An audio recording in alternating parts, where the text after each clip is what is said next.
Greetings and thank you for being here. It truly means a lot that you're watching this video.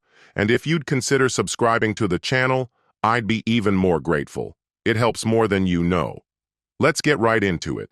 I'm Nicholas, and the day my wife looked me in the eyes and said she wanted to live for herself without me, something fundamental shifted between us, and our relationship was never the same again. I first encountered Dorothy at a professional networking event several years back.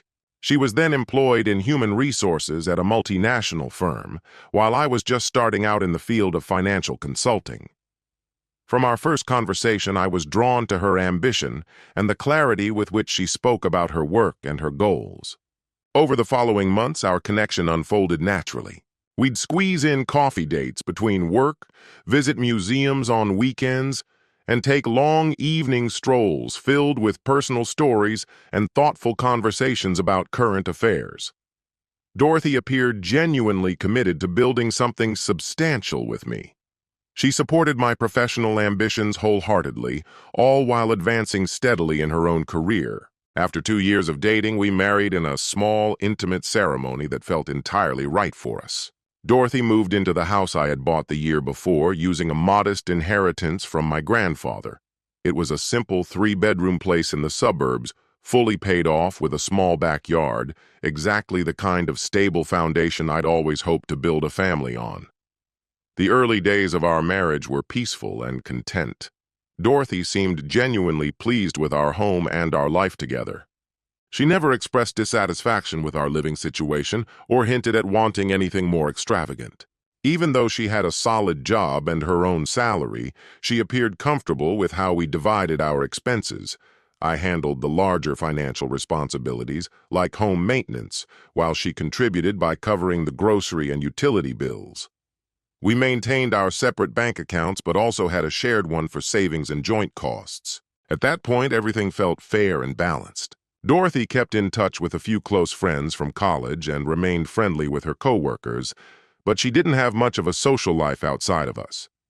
Occasionally, she'd go for drinks after work or attend a company event, but the majority of her free time was either spent with me or dedicated to her personal interests.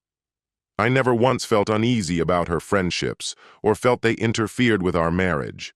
The woman I married seemed fully invested in our relationship and the life we were building together.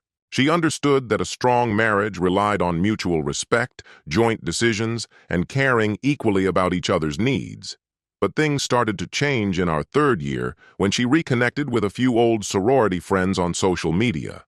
These women had started reaching out to former classmates and arranging casual meetups in the city.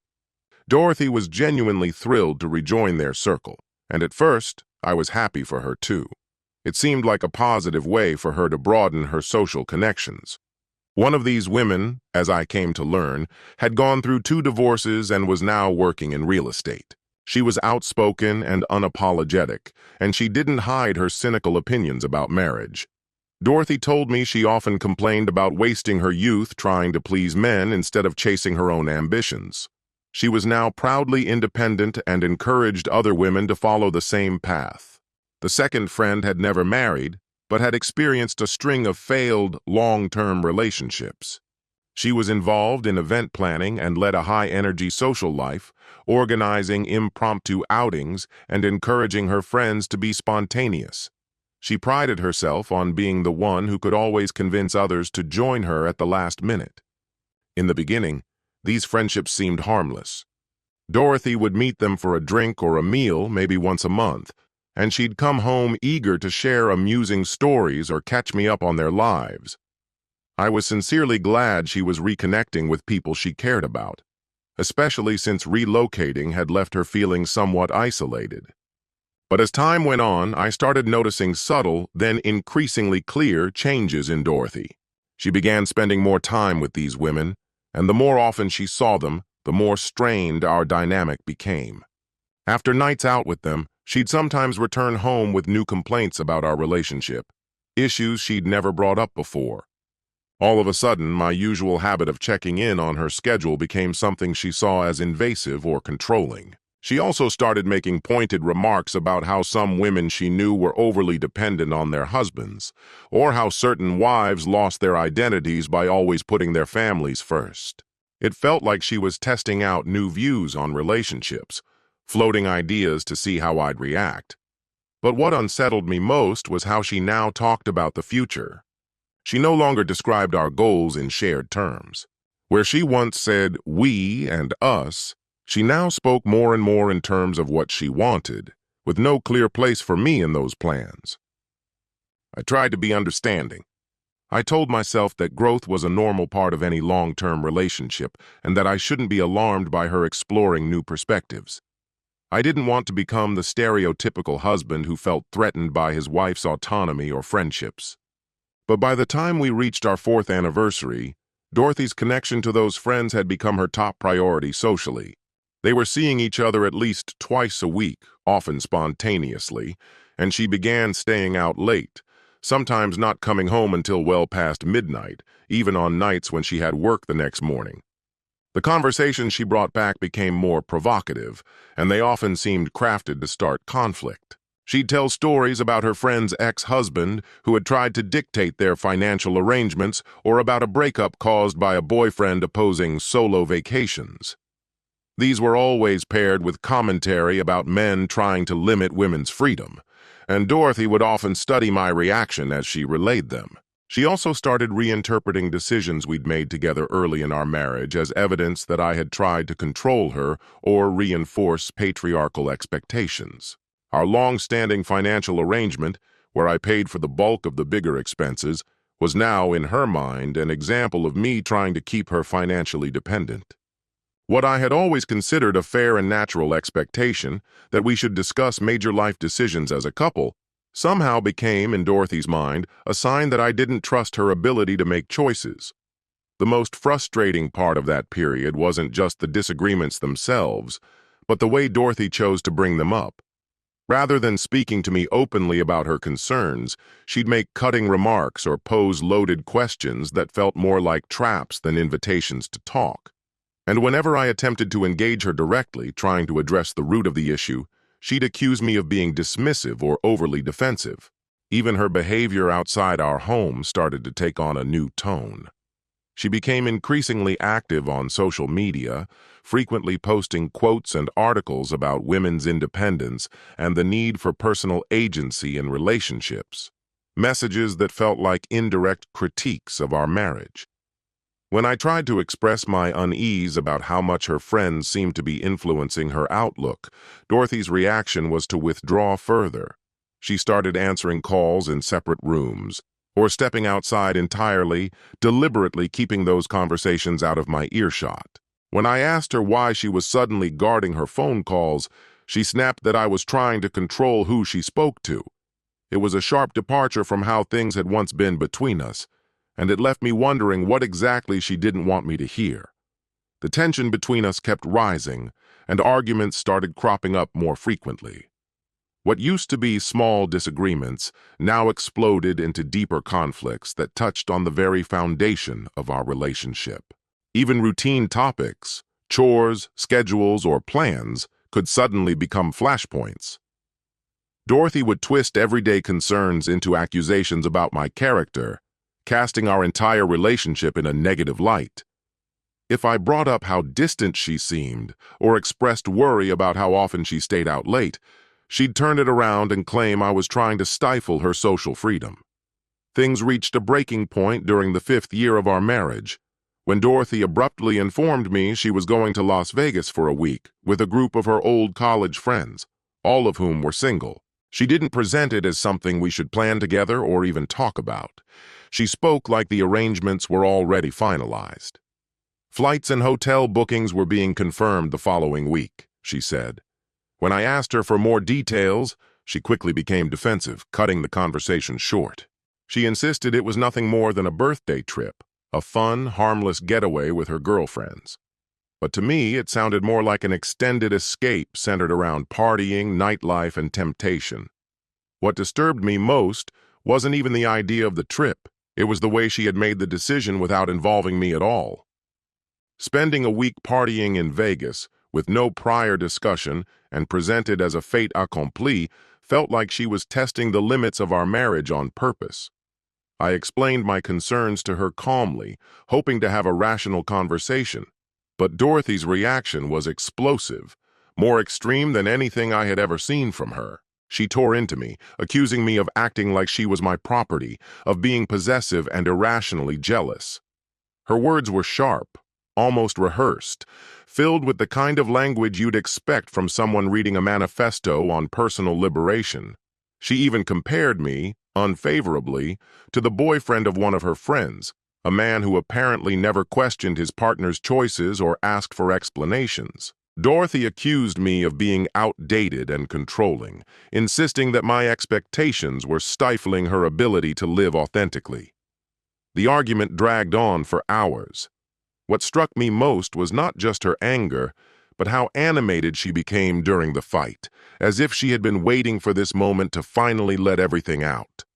It seemed like she drew energy from the confrontation, like voicing her frustrations gave her a kind of catharsis. The conversation ended with Dorothy making her stance absolutely clear. She was going to take that trip to Las Vegas, whether I supported it or not. And if I had a problem with that, she said, it was a sign that I needed to deal with my own issues around control and trust. She made it plain that she was tired of needing my input to make personal decisions, and that marriage didn't mean sacrificing her freedom. After that night, everything between us changed. Dorothy barely acknowledged me unless we were coordinating something logistical. She moved into the guest bedroom and began treating me more like a roommate than a husband. We coexisted in silence, passing each other like strangers in the same house. She'd leave before I got up and come home after I'd already had dinner. The weekends were no different. She packed her days with activities that kept her away from home. And when we were both in the same space, she'd avoid real conversation, often walking away while I was mid-sentence.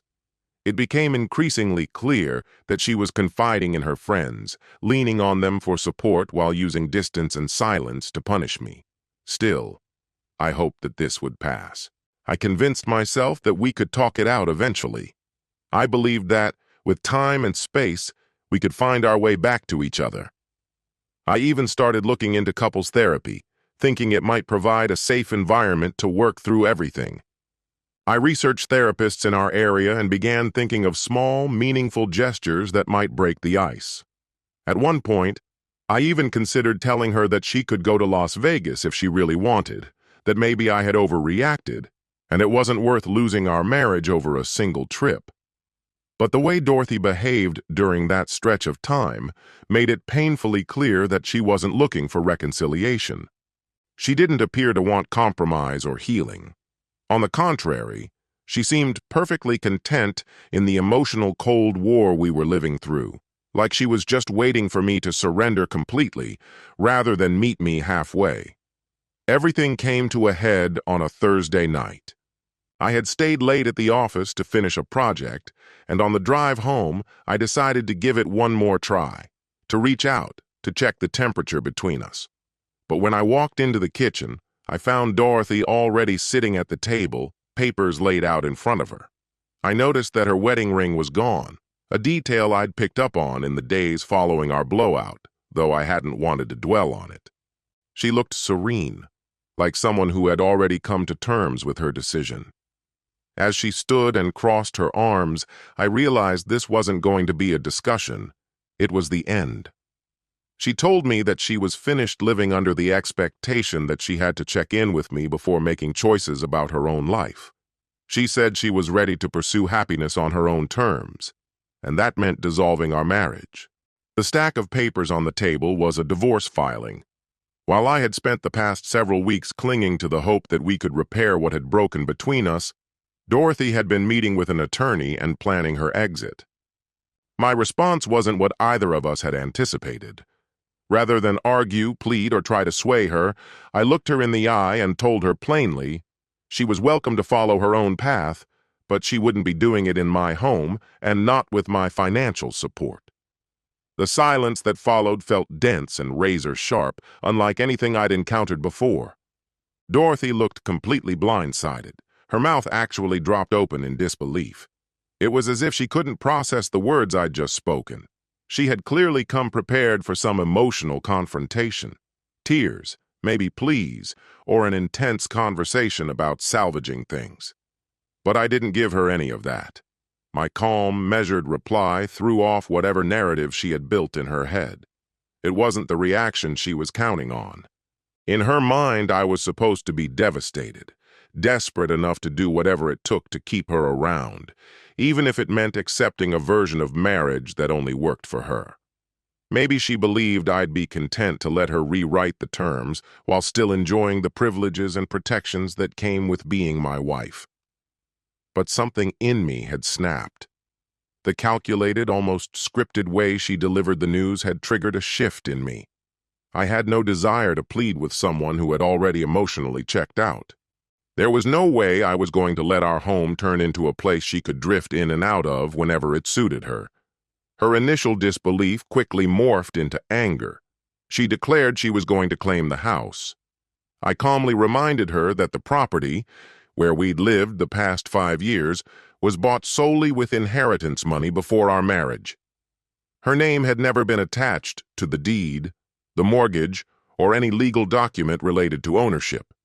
It seemed she had operated under the assumption that marriage alone entitled her to half of everything I owned, including the house. The divorce petition her attorney filed the very next day reflected that same assumption. When my lawyer reviewed her demands, he immediately flagged the house claim as legally flawed. Because I had purchased it prior to our marriage using inherited funds, it was considered my personal property under the law. As the legal process unfolded, it became obvious how little Dorothy understood about our finances. Her reaction to learning the truth about the home's legal status was explosive.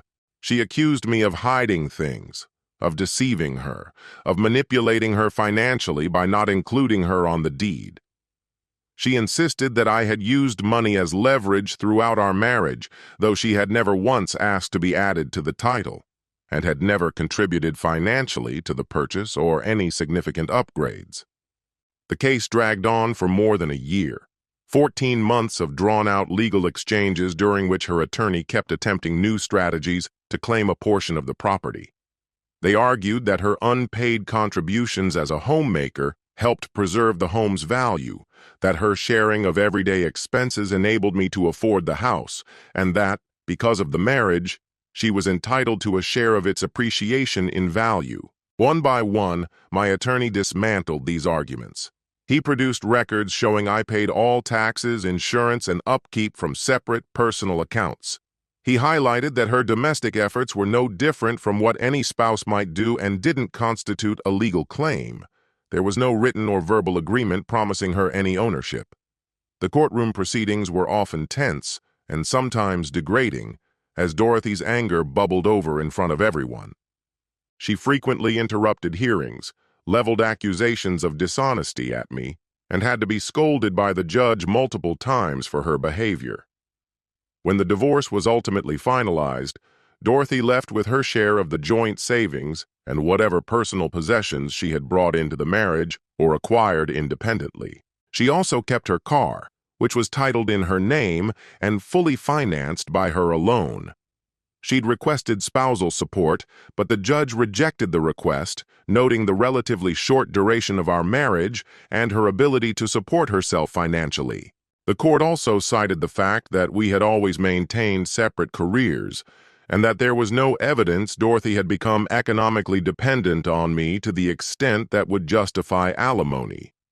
Though the settlement gave her enough to start over, it fell far short of the windfall she had likely imagined when she initiated the divorce. The legal costs were steep. The entire ordeal drained us both, financially, emotionally, but the outcome was clear. Dorothy would leave with what the law granted her from the marriage, but not with anything I had owned prior to it. In the months that followed, we both went through a period of adjustment. I stayed in the house and slowly removed traces of our shared life: new decor, new furniture, photos taken down, mementos packed away. The house felt unfamiliar at first, but also liberating. No more emotional landmines. No more tiptoeing around unspoken tension when I came through the door after work. Through mutual acquaintances, I heard that Dorothy had moved in with a friend. Word was she was relishing her new freedom, going out often, sharing images of her lively social calendar online. For a while, people who knew us both would occasionally mention her updates. Apparently, she was dating again and had fully embraced the independent lifestyle she once said she wanted. I held no bitterness. If she had found what she was searching for, then I genuinely wished her well. I redirected my attention inward, picking up hobbies I'd shelved, investing in the parts of my life I'd neglected. Then, almost 2 years after the divorce was finalized, she called me, out of nowhere, on a Tuesday evening. I hadn't heard from her once since the final day in court, so seeing her name light up my phone stirred a mess of emotions I wasn't prepared for. Against my better judgment, I answered. Her voice was different, more subdued, almost unfamiliar. She explained that she was facing financial difficulties and wondered if I could help her out, just temporarily, until she got back on her feet. She said her settlement funds had run out faster than expected, mostly because she had quit her job. Now she was having trouble covering rent and basic expenses. Dorothy asked to borrow some money, just enough to get by until she found new employment, and promised she'd repay me. She added that she had already reached out to friends and family, but no one had been able to offer assistance. She told me that everyone around her had their own bills to pay and couldn't offer financial help. The entire conversation felt surreal, watching the same woman who once insisted she was done relying on me now reaching out because the independence she had so fiercely defended had started to crumble. Dorothy seemed genuinely shocked that I didn't rush to rescue her. It was as if, to her, the divorce had been a minor speed bump, rather than a clear and intentional end to our life together.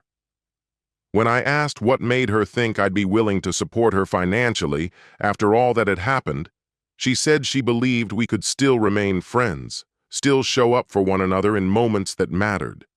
It was as if she'd completely forgotten her earlier proclamation about wanting a life without me, or the long stretch of emotional coldness that had led us to that breaking point. I let her say everything she needed to say before giving my response. Then I reminded her of the words she'd once spoken, firm and unmistakable. I told her she had chosen to go her own way, and what she was dealing with now was simply the reality of that choice. Her financial struggles were hers alone to manage, because they were the result of the independence she had claimed for herself. Expecting me to fix those problems now was fundamentally at odds with the life she'd demanded. In that moment, it became clear. Dorothy had imagined a post-divorce life that bore little resemblance to how things actually work.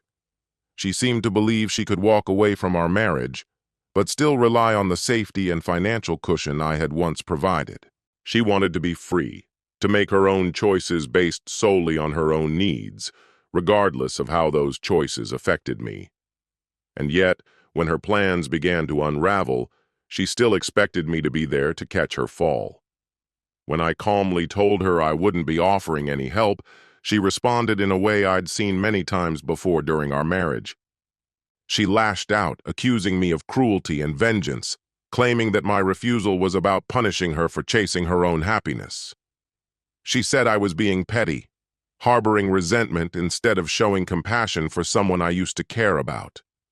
But the truth was something far more sobering. Our relationship, and the collapse of it, had taught me something I needed to learn. Dorothy's idea of a partnership was never mutual. She took easily, gave sparingly, and made decisions that affected us both without ever thinking to ask me how I felt. She expected support without ever offering accountability, freedom without responsibility. I told her, honestly and without anger, that I wished her the best and hoped she found her way through this difficult time, but I could no longer be the fallback she used to depend on. I reminded her that she had been the one to draw the boundary, to make it clear she wanted a future that didn't include me, and I was simply honoring that boundary by refusing to step back into the role she had already asked me to vacate. After that call, I blocked her number and removed her from my social media.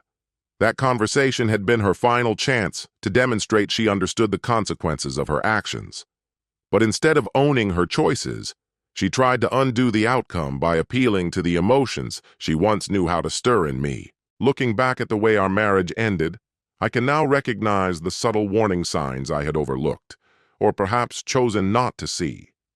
Dorothy's shift in behavior didn't come out of nowhere. It was most likely the result of perspectives and influences that had taken root long before I realized anything was wrong. One of the most important lessons I took from that time was learning to distinguish between healthy individuality within a marriage and the kind of self-serving autonomy Dorothy embraced. A strong marriage allows both people to pursue their own growth, but always with mutual respect and an understanding of how personal choices shape their shared life. Dorothy, on the other hand, wanted to act entirely on her own terms, yet still benefit from the structure and stability our marriage had given her. I also came to understand how corrosive certain friendships can be. Her friends Debbie and Kathy weren't just passive bystanders. They actively encouraged her to view our marriage as restrictive and to convince herself that she owed me nothing.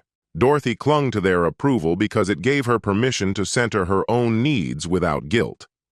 Their words, dressed up as empowerment, offered the perfect justification for disregarding the responsibilities of partnership.